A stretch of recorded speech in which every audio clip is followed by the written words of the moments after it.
Good Pentecost service yesterday. How'd y'all do? Right on. It was terrible. I had fun. How'd I you- don't care about anybody else. I had fun. Did you have fun? That's good, man. That's good. Yeah, I'm glad you did. So welcome back, everyone, to the podcast. I am John. I didn't tell you guys before, but I am pretty angry with technology right now. My computer just last night decided it was done with me. If you know the blue screen of death, you know what that means. If you know the blue screen of death, then you also know getting about 10 blue screens of death in a row is pretty bad. So that's where I am with technology. Yeah, at the worst possible time too. I mean, so much I got to get finished and everything, but that's the way it is. But I'm still joyful. Joy of the Lord is my strength. So I'm here, and I'm here with Brad, who seems pretty perky too. Brad, what's going on, brother? Hey, not a whole lot. Just hanging in there. Still in the afterglow of Pentecost yesterday. We're still Pentecosting today. So there you go. Either I'm not wearing red. I have a poinsettia back there. Is that close I enough? was going to ask you, is that a poinsettia? That's from Christmas. Yeah, I got two of them, and they're sort of doing okay. Yeah, they're sort of doing okay. I mean, I really need to repot them, but that's beside the point. Yeah. And if you're listening to the podcast only, you don't realize I just changed very quickly into my red. Yes, you're talking through your nose now. And you can hear that, right? I can hear it myself. These are pretty tight, man. And of course, we wouldn't be complete with having our good friend Tom. Tom's with us. He's just got finished cycling with the hooks, apparently. Tom, what's going on down there? Down there. Yeah. Am I south of you? Or? Yes, for me right now, you're right there. Yeah. Right there. We can do like the Brady Bunch flag. Where in the Hades are you? I'm down there. In the basement. Gotcha. Interesting. You, Brad, bring back two specific memories. First of all, the poinsettia in the background is a reminder of my first church, which was Carrizo Springs. And I just remember somebody had those things get pretty darn big. Yeah. They get bush size if the weather is right. And so I remember seeing that was pretty cool. And then the other thing is I did live in the land of basements when I was a pastor up in Wisconsin. So one of the places I had an 8x8 pool in my basement just so I could feel like I was in the tropics when it was 30 below outside. So do what you got to do, man. Those inflatable palm trees in the background. Yeah, I can see it. I don't think I had poinsettias. I did have hibiscus, though. Yes, I did. Yeah. So. Very good. That's cool. All right, gentlemen. So we are here for another week of podcasting excellence. We'll see how we do this time. I don't know if we're there yet, but we are working on it. Yes, sir. This is for us week of annual conference. This is annual conference season. If you're not sure what that is, in United Methodist Church, we are divided. It's the local church, it's the district, and then it's the annual conference. Then, of course, it's jurisdiction. But the annual conference, big geographical area of churches combined together. And an annual conference meets every year for an annual conference. It's always so confusing. Annually. Yeah. The conference meets for an annual conference. The annual conference meets for an annual conference. Yeah. Right. Clear as mud, man. Yeah, not confusing at all. Yeah, right. Anyway, so that's just when we get together and we do important stuff apparently and have meetings and hear reports and I don't know what else. Yeah. That's what we're doing. Usually that happens for us here in Corpus. So everybody comes to see us and we get to entertain them and all that stuff. But this year we are going to be in the Valley.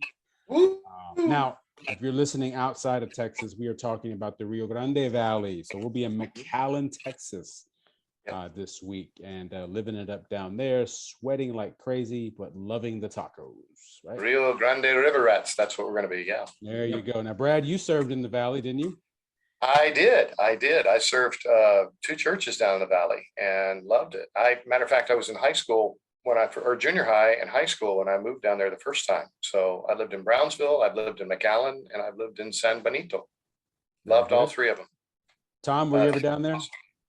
I visited there quite a bit. One of my good friends, Jet Throckmorton, is in Harlingen now, and I've gone down to see him quite a bit. So I know it's a couple of hours south of us here in Corpus Christi, so it's not a long ways. Yeah. For folks coming from the northern end of our district or our conference, that's probably about a 6 hour, 4.5 hour trip. Yeah, maybe about 5 hours or so. And Yeah. those folks from the west end of our conference out in San Angelo and as far west as Ozona, it's they get on a wagon train. Bring your snacks. That's There for you sure. go, man. That's right. That's right. We lived in the Valley for 10 years. We got married, and a few months later moved to McAllen. We lived in McAllen. We lived in Edinburgh. We lived in Mission. We lived in Mercedes. My wife went to, she worked in La Jolla. We both went to school in Edinburgh. So yeah, we served a couple of churches down there as well. And that's where I first got my calling. And so it'll be fun. Now, if you haven't been to the Valley in a while, get ready. It is a different place than it was Very a different. decade ago. I've told the story a couple of years ago. I had to go down to Harlingen to drop off some paperwork. So I told the family, well, come with me. We'll go and we'll stop by Mercedes, where we used to live. That's in that church there at Evelyn Pastor. That's where I got my calling. Brothers, I got lost in Mercedes. Now, Mercedes is not a big town at all. I just didn't recognize anything. So the whole place is just grown up, and there's just a lot of things happening. So we'll have a good week down there. It'll be fine. So looking forward to it. All right. So we're going to be with all of our colleagues and our superintendents, and the bishop will be there, of course. And so when we're with them and when we're participating on things, we want to sort of exude this sort of confidence that we have in who we are in our ministry. So I have a way for you to do that. And whether you're a part of annual conference or not, maybe there's something maybe at your job, or maybe you're a liturgist at church. Maybe you're going to take the place of a preacher. I don't know, whatever you're going to do. Maybe it's your own work. I got something for you. Striking a pose, a power pose, can give a person more self-confidence. Ready? Go. I feel more confident already, guys. Hold on. I've just lost a great deal of confidence in you, though. Oh, thanks a lot, Tom. Setting on my keys wrong. That's all I was doing here. Is just, trying to adjust. But John, I was more startled by your reaching toward us. It's like, oh, look at those hands. They are huge. Coming for you. That's right. This is like 6D, man. We're coming for you. We found a connection between an upright posture and power posing and a more positive self-perception. This is coming out of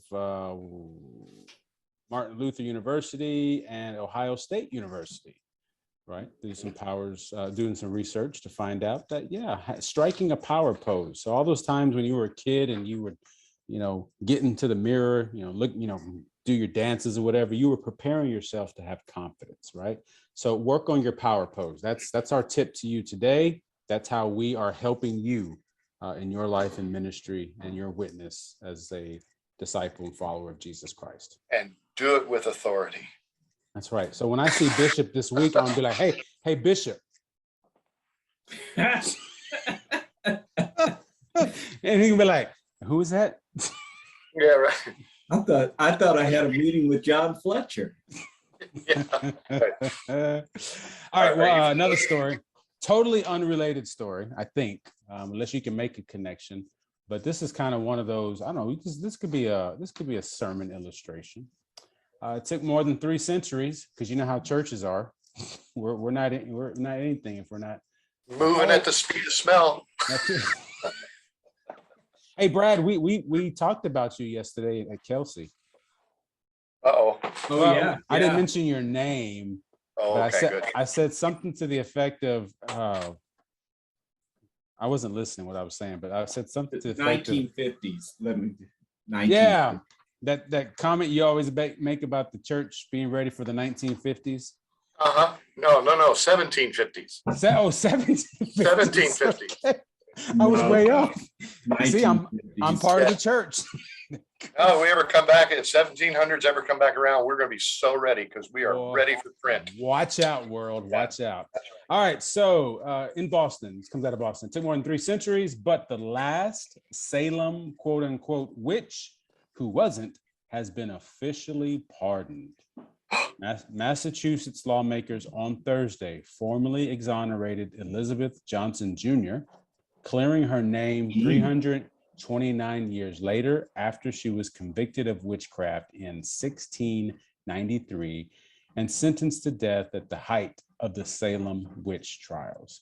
So the last of the quote unquote witches has been pardoned, forgiven, if you will. DNA, right?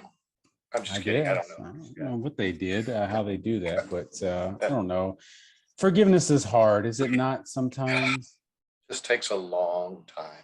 Yeah. Admitting you're wrong is Yeah. difficult, right? That's Right. the hard part in all of this. So maybe that's an encouragement to you. You know, a power pose is great, but the greatest flex, the greatest power pose is offering forgiveness.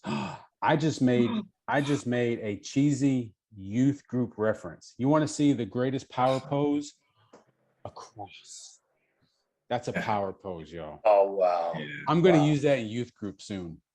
So we done for today? Is that it? I mean, 'cause we've done everything we need to do, right? Man, that's it. I don't know how to, we can't top that, man.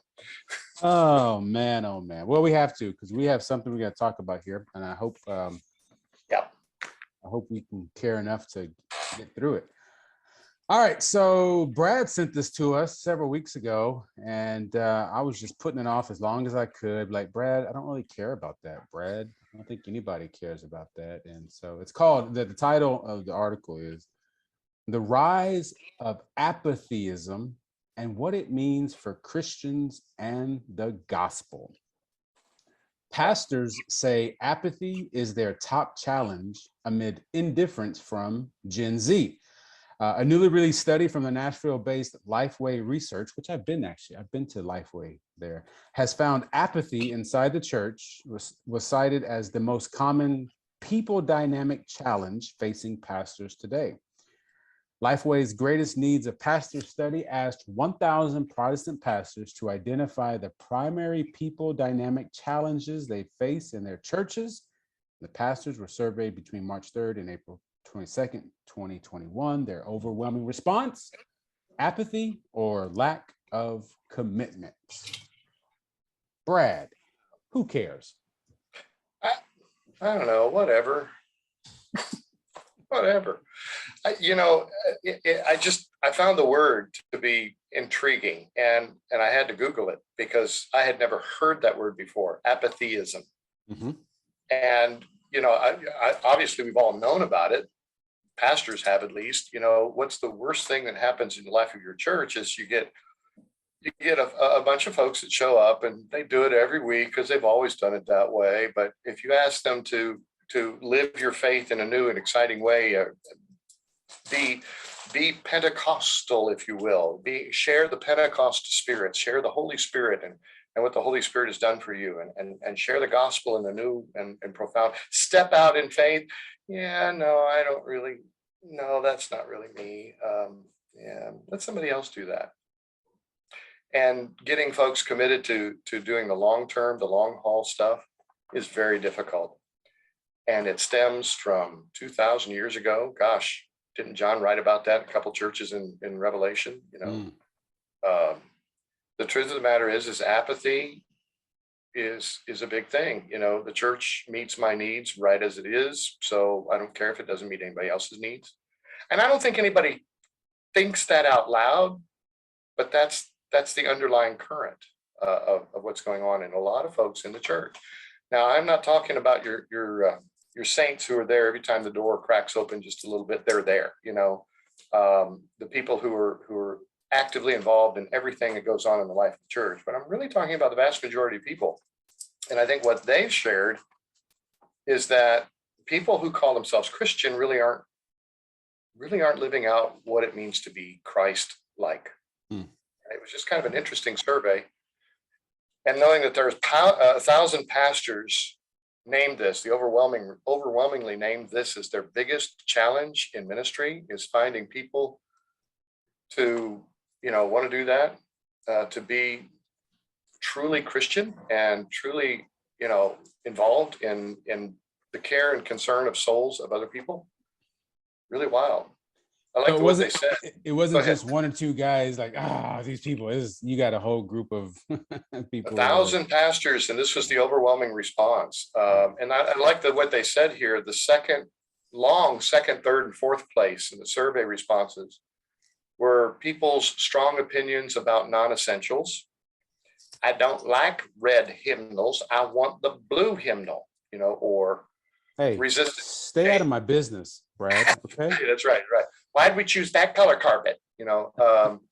Resistance to change in the church. Okay, you can do anything you want as long as we don't change. I actually had an adult, a senior adult, come to me in a church that I served previously here, and they said to me, "Look, mom being in her 90s, she is not in control of anything in her life right now. She's not in control of her health. She's not in control of where she lives and how she lives. She's not in control of her doctors or anything else. She has no control whatsoever, but she has her Sunday school class. Please don't," and I know that Sunday school class used to have 150 people in it every Sunday, and now they have 5. But please don't move them from that one room where they've always been for the last 60 years. Even though I need that room because it's a huge room and I've got a class of 30 people that need to meet in a bigger room than when they're in. Please don't do anything to change mom's stuff. Wait till after mom dies and then you can do anything you want with the church. And I've never heard that before until I got that phone call. And I thought, wow, this is really weird. Please don't make change. And the last one was people's political views. But man. And so as divisive as political views can be, as strongly opposed as people can be to change, what outranks all of that is the apathetic attitudes that people bring to church life. I'm doing what I can. What else do you need? I mean, come on, be for real. Why don't you ask somebody else? Or Tom, you never experienced any of that, did you? But one of the things I'm kind of processing is when I'm apathetic, and when I at least come off as uncaring, and part of that is usually when I'm confused. I'm unclear as what is being asked of me, and so when I think about our response to that,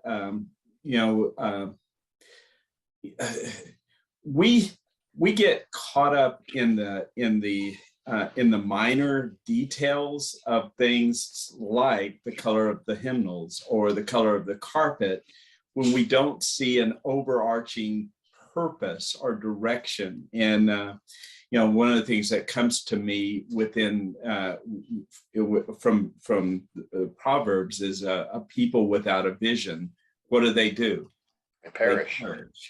Yeah. And I think we've lost a lot of our heart and passion and purpose within the church because, and I was just having this conversation with a good friend this morning about the simple fact is, we are specifically within the United Methodist Church on the verge of experiencing a clear division, a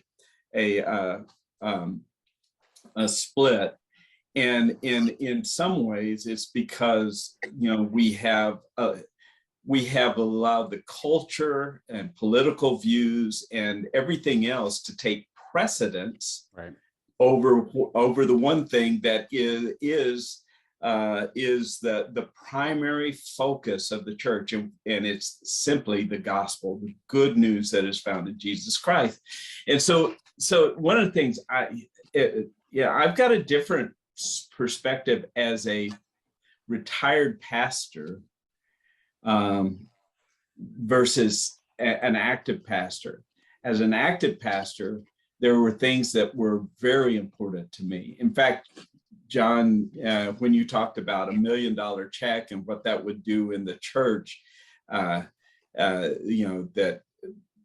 some of the physical issues of the building and everything, they would be addressed.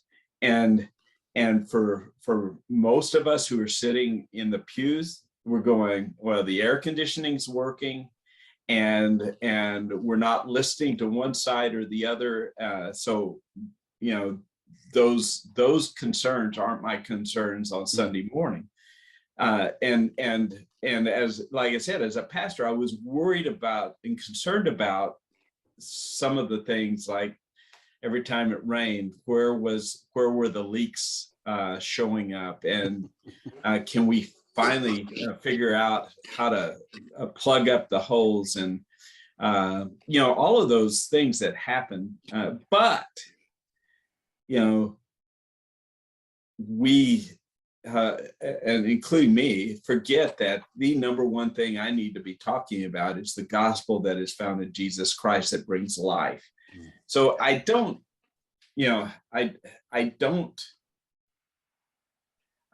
poo-poo or dismiss where we've gone as congregations, and yet I know that we've lost a fervor for Jesus Christ, and that's not just a lack of commitment in congregation. That's part of what we're struggling with as United Methodists. We're not united by the gospel. We're divided by the issues. That's a good word right there. And so one of the questions I had was, the overwhelming response is, the number one, what's the word? Number one problem that pastors say they deal with is apathy or lack of commitment.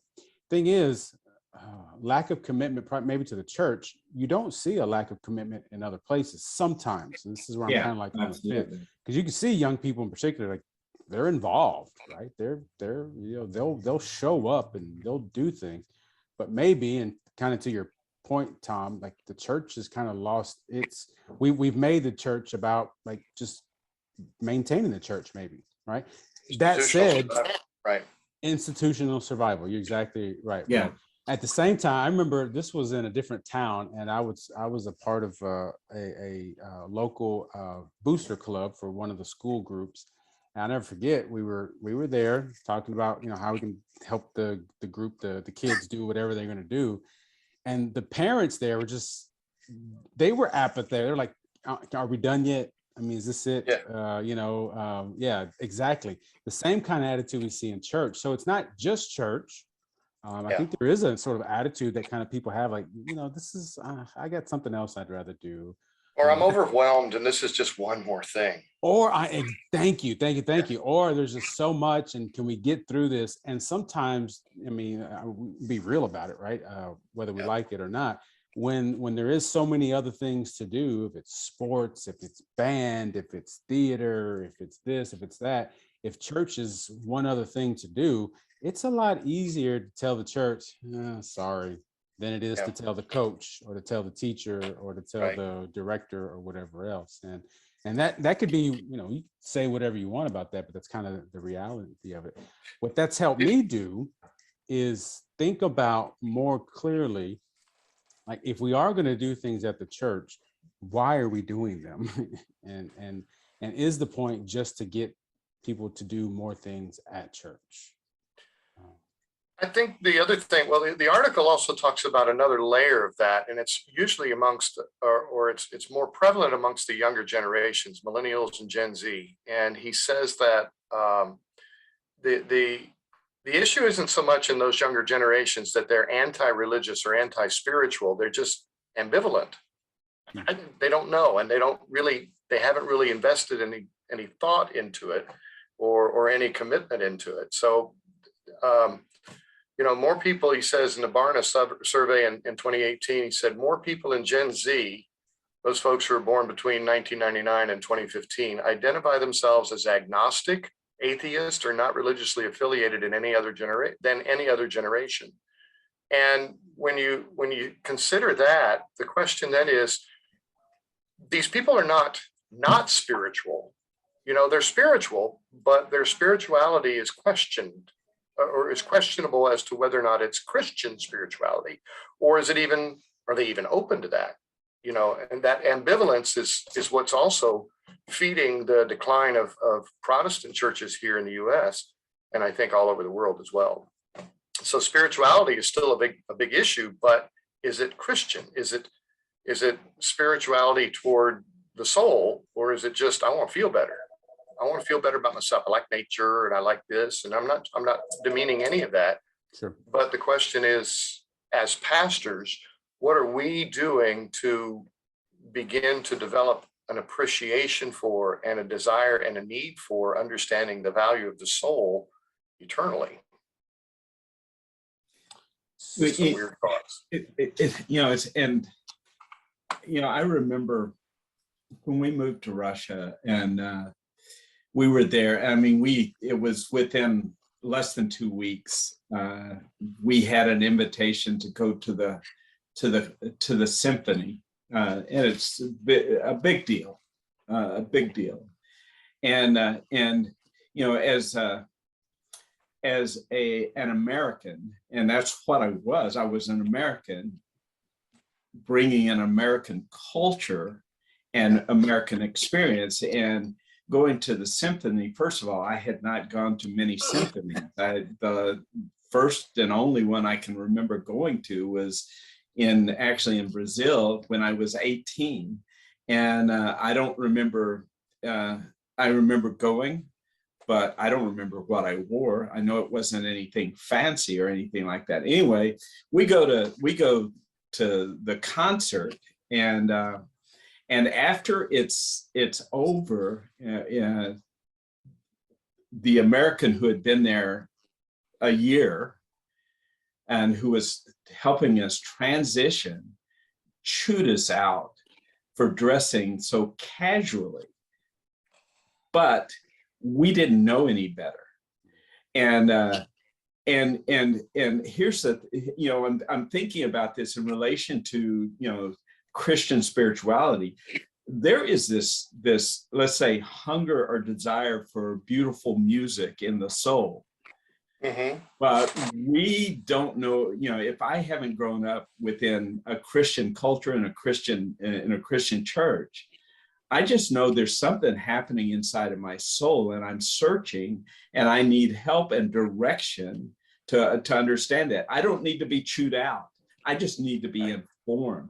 That person, if she had informed us, we would have dressed differently, but we didn't know any better. And the last thing I need to do, if I am a searching person who steps into a church and everybody's dressed to the nines, and I happen to be wearing flip-flops and shorts, don't chew me out for being ignorant, because I am hungry for something, and the church should have what I need in the person of Jesus Christ.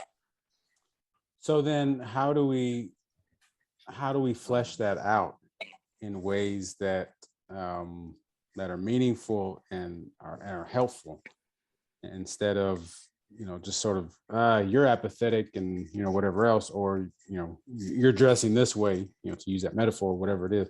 I mean, what is it then that we do? How do churches respond? How do we act out in grace instead of, like you said, chewing somebody out? The first thing I would say is we need to recognize, and this is, we've already said this at least once on this podcast, is, the strength of the United Methodist Church is grace, our emphasis on grace. And it's not the rules and regulations, and it's the heart of the gospel, that it's not about how you dress on the outside, but how your soul is open to God's forgiveness, God's grace, God's gifting, and to recognize I am who I am, not because I had the intellect or the wealth or the proper upbringing. I am the way I am because God's grace on the cross was poured out for me and for everyone else. And I start from that place of humility, saying, I am, by God's grace, a creature or a child of God. So kind of like you were saying before, getting back to who we are, my mom would say when I was a kid, you're getting too big for your britches. And maybe that's kind of where the church is. We forget, like, we say it, right? Grace. We even talk about 3 different kinds of graces and everybody knows it, blah, blah, blah. The 3 expressions of grace, but then we let everything else pile on top of that. And grace is kind of lost from sight. We're talking about generations that have come along here that were never raised in the church, and when you think about it, in the 1960s and 70s, the largest generation in the history of the planet was the baby boomer generation, was the one that created the mass exodus from organized religion in the 60s, 70s, and 80s, and even into the 90s. And so when you have that large of a generation that leaves the church, now these are the ones that we call de-churched. I think Barna's the one who called them that first, but I'm not sure. But they have left and abandoned the church because it was not something they wanted to pursue. And then they have a generation of children who are not going to be raised in the church. They're not going to Sunday school. They're not going to vacation Bible school. They're not hearing the stories. They're not having children's church. They're not being taught the scriptures. They're not being taught the values of religion, especially Christianity. And then those folks grow up and have children.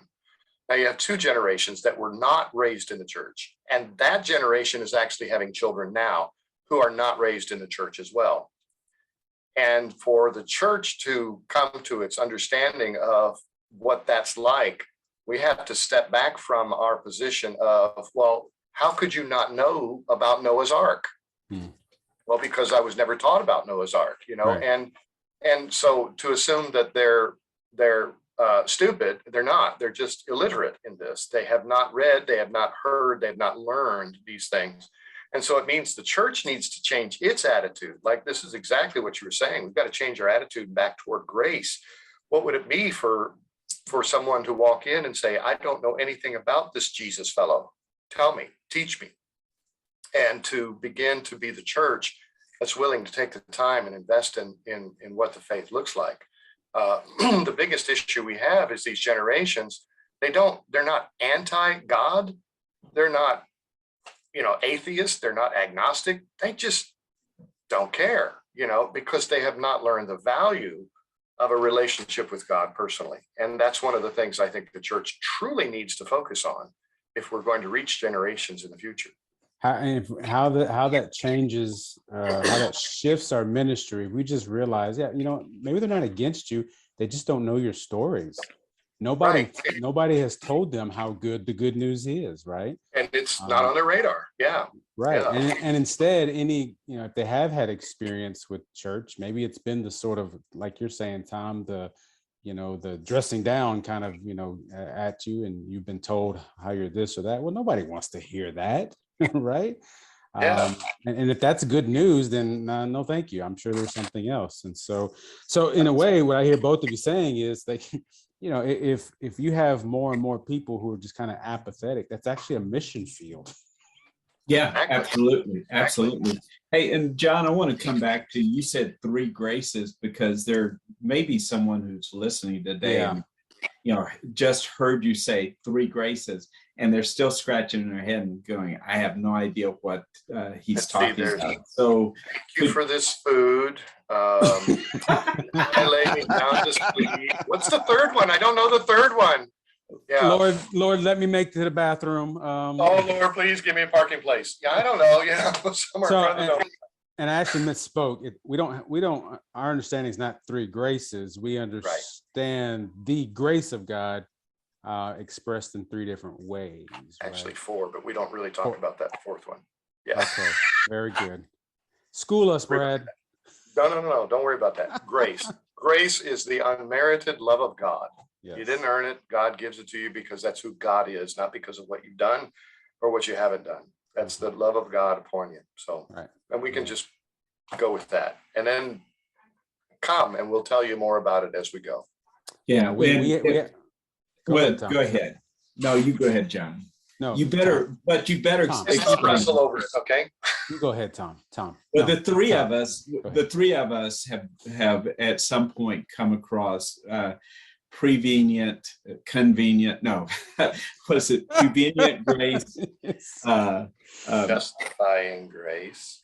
and anyway, Justify, yeah. but yeah, justifying grace, and but coming back to, rather than using all of that it comes down to, there is a point when God's grace is working in my life and I don't even know it. I don't know God. I don't know God's grace, and yet God is working in my life. And I think of when I was, and I honestly, this is the truth. I had the spiritual knowledge and understanding of a rock prior to coming to know Christ. Mm-hmm. And people think I'm joking. I said, no, I didn't even know I didn't know.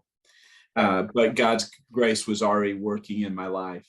And then there's that moment of transformation where basically the light comes on, and it's God's grace that awakens you. And that happened to me when I was 17 years old, I believe, 16 going on 17.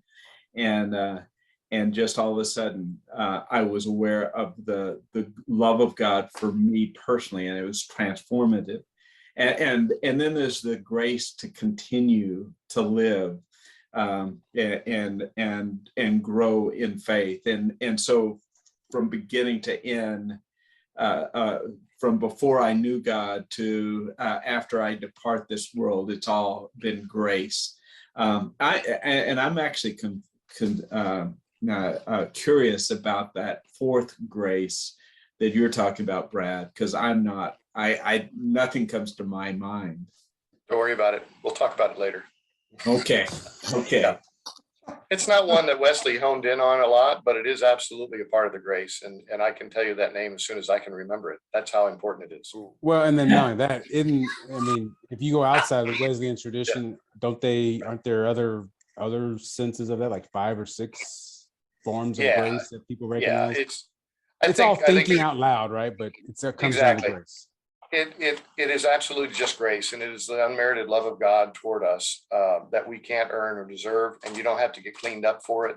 You don't have to get ready for it. It is already given to you, and that is that prevenient grace of not knowing, but God is still there.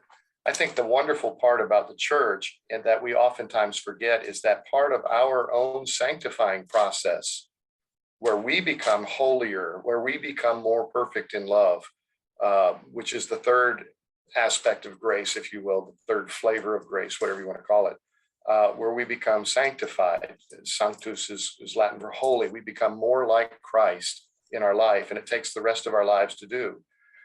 Is that part of that is not just about us being more Christ-like, but us being more Christ-like to others. And so we get to be part of the process for God, reaching out to those folks who are, to quote you, Tom, as spiritual as a rock. Those folks who don't know it yet, we can actually become part of the signs and the symbols and the symptoms, or the signals, whatever you want to call it. We can be part of the process that leads someone to Christ in their prevenient grace time, to that moment of justifying grace where you accept the gift that God has given you. And we become signposts pointing along that way. And it's kind of weird to think about that, but churches don't really get into that as much. And we should be talking about that. And maybe we forget how joyful of a thing that is. I mean, really, Come on. If you look back upon your life, there were signposts of people who brought you to Christ. Exactly. Who are you bringing to Christ? That's the thing. And are you knowingly and willingly participating in the grace of God for others? That's a part of our sanctifying process too. So it kind of brings all to close for today. Maybe if I'm going to try to sum up everything you guys have said, sort of the challenge, or maybe the call from us to take from this is, how do you get people to care, right? If Yeah. you're seeing they don't care, seemingly, what are we showing them? What are we telling them that would make them care, right? What kind of life are we living? What are we saying about Jesus? What are we saying about life as part of a church family that would make Right. anybody care Yeah. or not? And so maybe that's a challenge for us, and that's part of the new mission, right? Before, it seems like it was real easy: build it and they will come, and you can count on somebody to stand up and give a 20 or 40-minute lecture, and people would just go crazy. That's not the way it's going to happen anymore. It doesn't feel like, right? Yeah. And that may be scary, but that's just our reality, and we still have our calling. So that's our challenge. How do we share, and how do we live in a way that makes people want to care? And Right.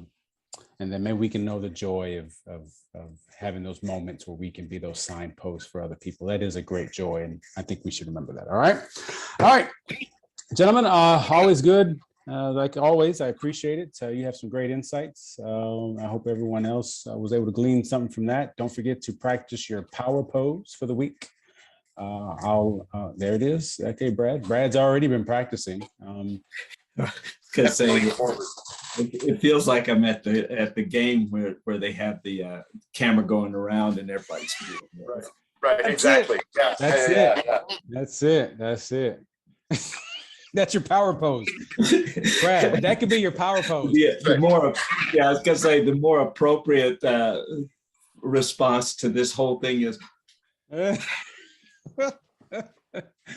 All right, everybody. So thanks for listening. We appreciate you. We love having these kind of conversations. We love having these kind of conversations with you. Matter of fact, our church last night, we had a really good conversation that was kind of related to this, not so much in direct terms, but oh my gosh. And that, to me, that is holy. That is Christian conferencing that we need more of. And so we want you to be a part of that. So let us know if you have any questions or feedback. Let's talk about that a little bit. Have a great rest of the week. Brad, Tom, appreciate the gift of your time and your insight. And we will see you in McAllen. Until then, God be with you.